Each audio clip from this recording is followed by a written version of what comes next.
Olá, meu nome é Laísla e hoje falaremos sobre projeto lógico e físico. O objetivo do projeto de bancos de dados é a criação de um banco que trabalhe de forma otimizada para atender às expectativas do cliente. Nesse contexto, os modelos de dados são muito importantes para a transmissão de ideias entre o cliente e o projetista, bem como facilitar a manutenção do banco de dados no futuro. A primeira etapa é o projeto conceitual, que ele se baseia na especificação de requisitos. O MER é um dos mais utilizados para descrever os esquemas conceituais. Nós já falamos sobre ele no vídeo anterior, então hoje nós nos atentaremos ao projeto lógico e físico.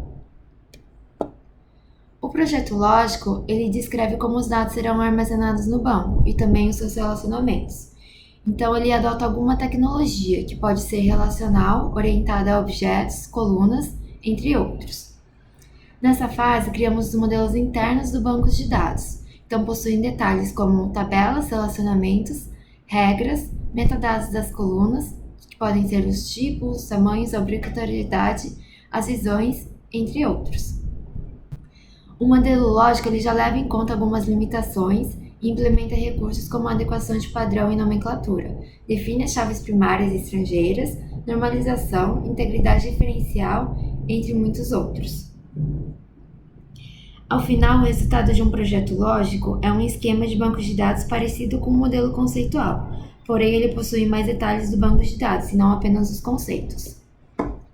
Esse é um exemplo seguindo o modelo relacional. Então aqui nós temos a turma, o código da turma, um atributo, o professor, e aí o código do professor e outros atributos. O projeto físico. Bom, ele descreve, por meio de alguma linguagem, como será feita a armazenagem no banco. Define mais os detalhes técnicos de implementação do banco de dados. Por exemplo, a forma como serão armazenados os dados, os scripts para a criação dos bancos de dados, seriam os scripts de tabelas, visões, colunas, funções, e ainda a permissão de acesso de usuário, como muitas outras funcionalidades. Nesse nível, se escolhe qual sistema gerenciador de bancos de dados será utilizado, podendo ser o PostgreSQL, o MySQL ou muito outros. Leva-se em conta as limitações impostas pelo SGBD escolhido e deve ser criado sempre com base nos exemplos de modelagem de dados produzidos no item anterior, que seria o modelo lógico. A otimização de desempenho do banco de dados ela é trabalhada nessa fase de projeto. E aqui nós temos um exemplo de código SQL para a criação de objetos no banco de dados. Então aqui vocês podem ver toda a linguagem, como ela funciona.